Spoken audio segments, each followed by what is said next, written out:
चलो देखो क्या है, ऑफ-बाउ सिद्धांत, ऑफ-बाउ सिद्धांत, ऑफ-बाउ प्रिंसिपल्स। क्या? ऑफ-बाउ प्रिंसिपल, प्रिंसिपल मतलब सिद्धांत, रूल, नियम। देखो इसके अनुसार इलेक्ट्रॉन उपकक्षा में ऊर्जा के क्रम में भरते हैं। बताए हुए थे कि जैसे जैसे ऊर्जा का क्रम होता है वैसे वैसे उपकक्षा में इलेक्ट्रॉन भरते जाता है। बताए थे ना, कल भी बताए थे। उपकक्षा में जिसकी ऊर्जा सबसे कम होती है, उपकक्षा में जिसकी ऊर्जा स्तर सबसे कम होती है, इलेक्ट्रॉन सबसे पहले उसी उपकक्षा में भरता है। समझाए थे ना। तो देखो ऊर्जा स्तर कैसे कैसे बढ़ता है, ये देखो। सबसे पहले केंद्र में नाभिक में क्या था, नाभिक था। उसके बाद एस उपकक्षा है ना, प्रथम कक्षा क्या था, के, प्रथम कक्षा के का कौन सा उपकक्षा, एस, मालूम है ना, प्रथम कक्षा के है ना, n बराबर 1, कक्षा की संख्या, कक्षा की संख्या क्या हुआ 1, n बराबर 1।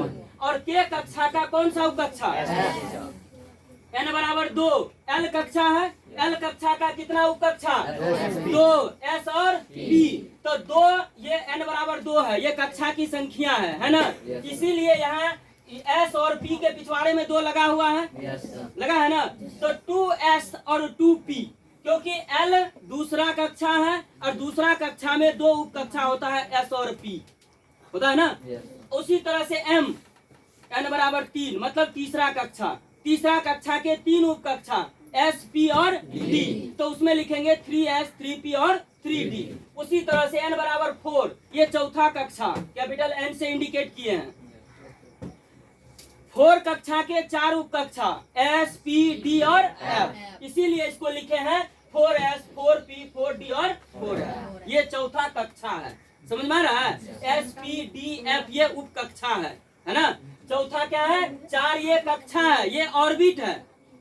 4 क्या है, ऑर्बिट है। S, P, D, F ये क्या है, सब ऑर्बिट है। क्या है, सब ऑर्बिट है। समझ में आ रहा है, कोई दिक्कत, उपकक्षा है। अब यहाँ पर देखो ऊर्जा का क्रम कैसे कैसे भरता है। सबसे निम्नतम ऊर्जा स्तर वाले कक्षा में सबसे पहले, उपकक्षा में सबसे पहले इलेक्ट्रॉन भरता है। कैसे देखो, पूरा देखो कैसे भर रहा है। अब यहाँ सबसे पहले निम्नतम, सबसे कम ऊर्जा स्तर किसका है, एस उपकक्षा का। सबसे कम किसका है, एस उपकक्षा का। तो एस उपकक्षा में सबसे पहले इलेक्ट्रॉन क्या होगा, भरेगा। आया समझ में। ये एक जो लिखे हैं ये क्या है, कक्षा की संख्या। क्या है, कक्षा की संख्या। तो कक्षा की संख्या 1 होगी है ना, कक्षा की संख्या 1 होगी। इसका मतलब के कक्षा है और के कक्षा का एक एक उपकक्षा होता है एस। के कक्षा का कई गो उपकक्षा, 1 एस। आ रहा है समझ में। तो सबसे पहले एस उपकक्षा में इलेक्ट्रॉन भरेगा। उसके बाद जाएगा 2s, दूसरा कक्षा में 2 होता है ना, दूसरा कक्षा में इलेक्ट्रॉन भरेगा। उसके बाद किसमें भरेगा, तीसरा कक्षा में। तो तीसरा कक्षा में सबसे पहले देखो, तो तीसरा कक्षा में 2 उपकक्षा, यहाँ देखो 2 उपकक्षा है ना, इसका ऊर्जा स्तर जिसका सबसे कम होगा उसी में भरेगा। तो 2 ऊर्जा स्तर, 2 कक्षा वाले 2 का ऊर्जा स्तर कम है, तब न कक्षा 3 में जाएगा। पहले दूसरा पढ़ेगा तब न तीसरा पढ़ेगा। तो सबसे पहले इलेक्ट्रॉन किसमें घुसा, 2P में, दूसरा कक्षा। उसके बाद तीसरा कक्षा में, फिर उसके बाद P देखो कहाँ पर है, दूसरे में 3P लिखा हुआ है ना।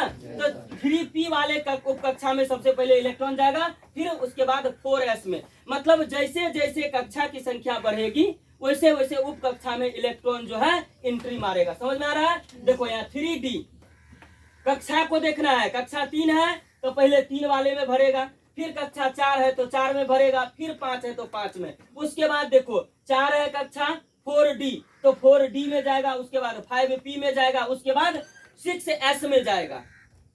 समझ में आ रहा है। उसी तरह से फिर जो है कक्षा किस में जाएगा, 4F में, 4F में। उसके बाद 5D में, उसके बाद 6P में, उसके बाद 7S में। इसी तरह से इलेक्ट्रॉन भरता है।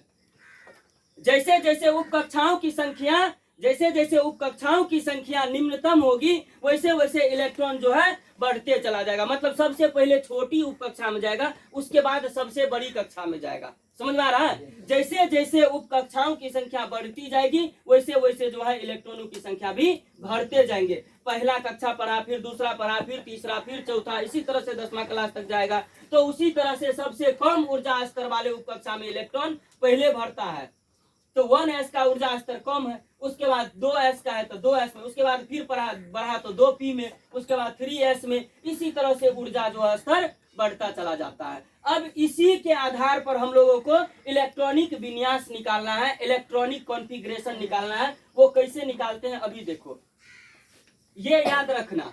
सबसे पहले के कक्षा का, के मतलब n बराबर 1 का कितना उप कक्षा, 1s होता है ना। उसके बाद n बराबर 2 है कक्षा की संख्या, l उप कक्षा के, l कक्षा के कितने उप कक्षा, 2, l ऑर्बिट के कितने सब ऑर्बिट, 2, s और p। आ रहा है समझ में? ये 2 जो लिखा हुआ है 2s 2p, ये क्या है, कक्षा की संख्या है। समझ में आ रहा है ना?